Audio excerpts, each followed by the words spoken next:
Baik, kita teruskan lagi. Ini adalah salah satu contoh penerapan dari ANOVA dua arah atau dua jalur. Jadi kita ingin menguji ada tidaknya perbedaan nilai IPA akibat dari model pembelajaran yang berbeda dan juga akibat perbedaan jam pembelajaran, karena di sekolah kan terkadang ada mapel IPA misalkan yang ada ditaruh di jam pertama, jam kedua, jam ketiga, dan jam keempat ya. Nah, di sini teman-teman sekalian kita ingin menguji akibat utamanya adalah model pembelajaran. Sedangkan kita tidak bisa mengontrol yaitu jam pembelajaran, ada yang jam pertama, kedua, ketiga, dan seterusnya. Nah, di sini ada datanya ya, datanya 64, 55, ada yang jam pertama, metode A, nilainya sekian, dan seterusnya. Nah, di sini kita bantu total ya. Total dari di sini, total dari kolom A sekian, total kolom B sekian, total kolom C sekian, total baris pertama 210, baris kedua sekian, dan seterusnya. Totalnya adalah 720.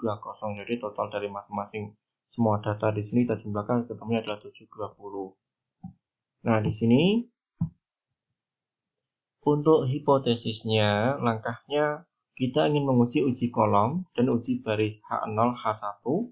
Nah, ini adalah alfa 1, alfa 2, alfa 3, tidak ada perbedaan. Artinya, tidak ada perbedaan nilai IPA akibat dari model pembelajaran yang berbeda. Kalau H1 alternatif berarti ada nilai alfa ke I yang berbeda ya. Ada mungkin ketika disimpulkan ya alfa 1 tidak sama dengan alfa 2, tidak sama dengan alfa ketiga, minimal ada satu yang tidak sama. Kalau uji baris maka beta ya. Beta 1 sama dengan beta 2, sama dengan beta 3, sama dengan beta 4. Kok beda? Ini kita lihat di sini. Ternyata di sini ada 4, yang barisnya kolomnya ada 3, maka jumlahnya yang beta ada 4. Yang alternatifnya tentunya ada beta yang berbeda.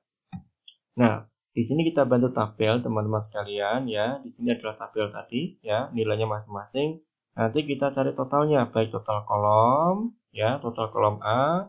Ini adalah sama dengan sum ya. Kita blok sini sampai sini, kita enter ketemu 236. Jadi ini di sini adalah average ya, sama dengan average kurung buka, ini kita blok, ini kita enter ketemu 59.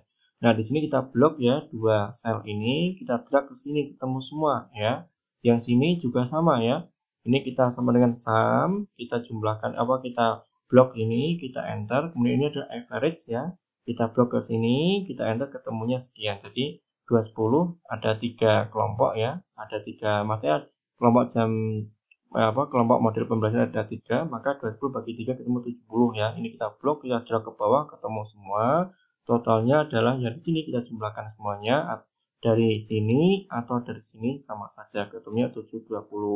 Kemudian dari sini kita cari rata-rata semuanya ya. Atau di sini rata-rata di sini ya. Ini adalah average ya, average dari sini atau average dari sini ya. Nilainya adalah 60. Nah.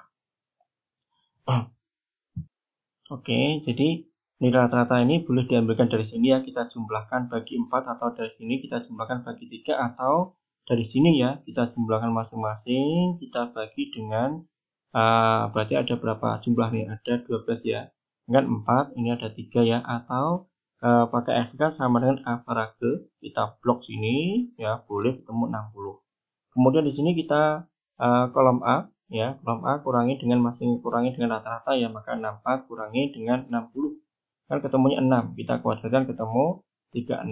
Yang sini 55 kurangi 60 ketemu 5 ya, atau negatif 5 kita kuadratkan ketemu 25. Nah, di sini ketika sudah 64 kurangi 60 kita kuadratkan, kita drag sini ketemu semua ya.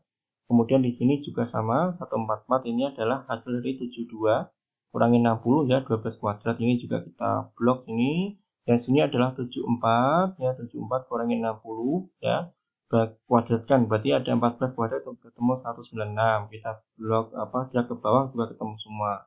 Kemudian kita totalkan ya, kita totalkan dari masing-masing semuanya ya. Gitu. Jadi penjumlahan ini kita jumlahkan masing-masing ya. Atau ketika boleh tidak pakai ini juga boleh ya, karena mudah sekali. Jadi pakai yang seperti ini, jika T, jika K, jika B, jika E ya.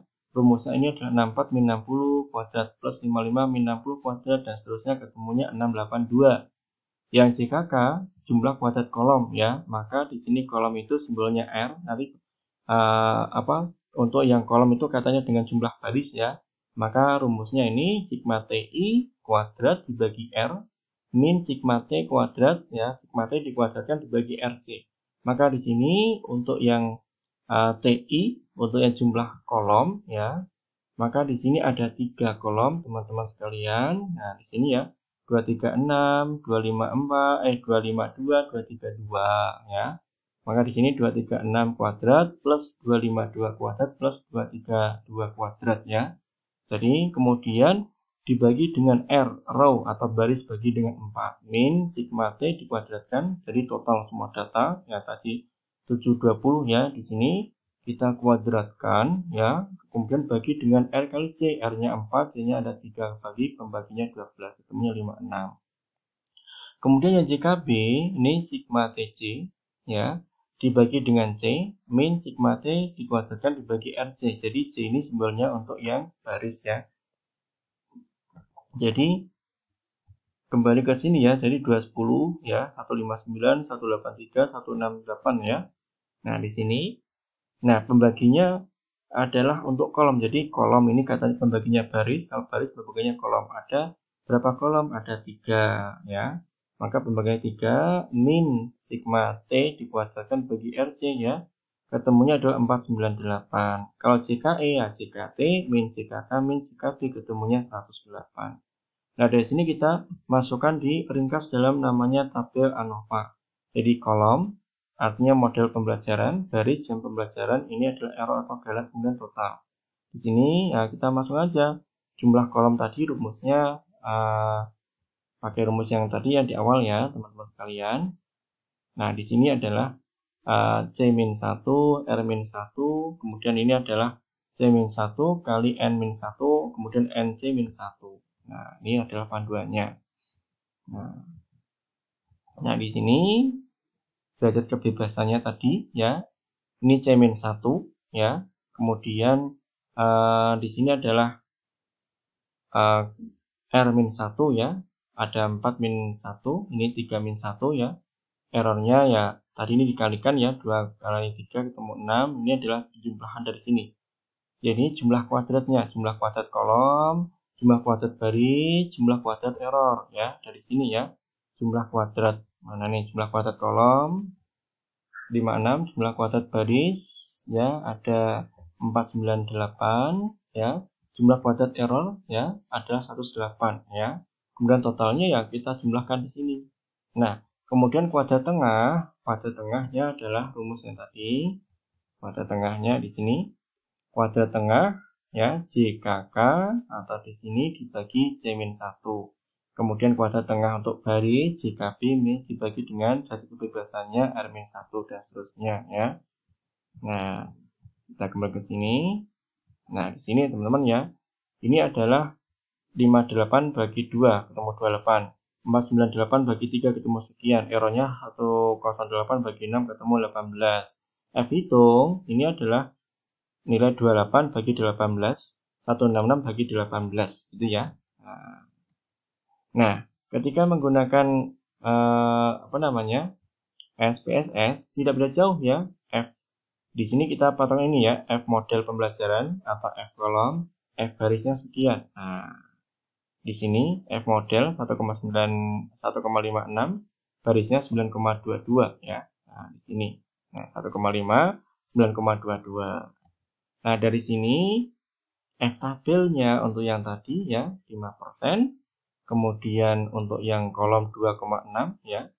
Kemudian uji barisnya 3 dengan 6 ya. Dengan tabel ANOVA 5% ternyata untuk yang di sini ya. Jadi nanti ada uji kolom, uji baris ya. Teman-teman di sini ketika F hitungnya lebih dari F tabel berada di sini ya, maka ditolak H0-nya.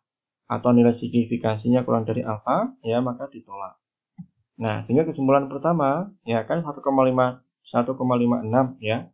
Ini kan kurang dari 5,14, maka di sini H0-nya diterima. Artinya apa? Tidak ada perbedaan nilai rata-rata ulangan IPA menurut model pembelajaran. Justru yang F hitung yang kedua ya, ini kan 9,22 lebih besar daripada 4,76.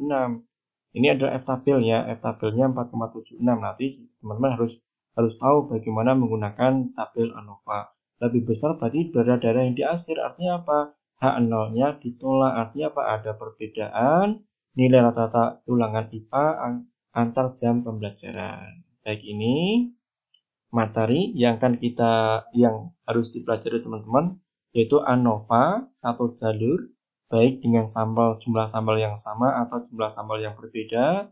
Kemudian ada ANOVA 2 jalur ya, dengan rumus tadi yang sudah kita pelajari. Sebenarnya ada juga teman-teman bisa mempelajari lagi, yaitu ANOVA yang 2 jalur juga, yaitu dengan interaksi. Nah, di sini kita tidak sampai di situ ya, agar lebih tanpa interaksi itu teman-teman ketika mempelajari dengan aplikasi otomatis sudah muncul. Jadi interaksi adalah kalau kita ambilkan contoh di sini model pembelajaran bintang jam pembelajaran. Jadi di sini bacanya adalah interaksi model pembelajaran dengan jam pelajaran. Nah, ini nilainya sekian ya, min square-nya ya di sini. Nah, jadi kalau kita menggunakan istilahnya aplikasi itu lebih cepat, lebih mudah. Tapi di sini agar teman-teman betul-betul paham terkait dengan secara teoritis pengujian ANOVA, maka di sini teman-teman ketika ingin mempelajari lebih dalam lagi aplikasi seperti apa, itu lebih mudah dengan menggunakan aplikasi yang akan dipelajari di mata kuliah statistika terapan gitu. Nah, teman-teman sekalian, ini juga kita sediakan ringkasan atau makalah analisis variasi 2 arah, baik yang tanpa interaksi, ini juga ringkasan tadi ya. Kemudian yang dengan interaksi seperti ini, hampir sama, tapi yang kita pelajari cukuplah dua jalur tanpa interaksi. Nanti kalau teman-teman ingin mempelajari silahkan, tapi yang sini nanti tidak akan saya keluarkan, misalkan di UAS juga tidak akan saya keluarkan untuk yang interaksi. Nah, berikutnya teman-teman sekalian, untuk menguji kepahaman teman-teman terkait dengan mata kuliah atau terkait dengan materi ini, maka kita sediakan 3 soal. Nanti dikerjakan secara berkelompok seperti biasa. Di sini yang pertama terkait dengan metode pembelajaran ya, ada A, B, C, D. Apakah di sini nilainya apakah di sini ada perbedaan atau tidak ya dari masing-masing metode pembelajaran. Ini adalah uji ANOVA untuk yang sampelnya berbeda. Yang kedua, ini juga sama kapasitas ya, ada produksi kendaraan roda 4 ya, atau mungkin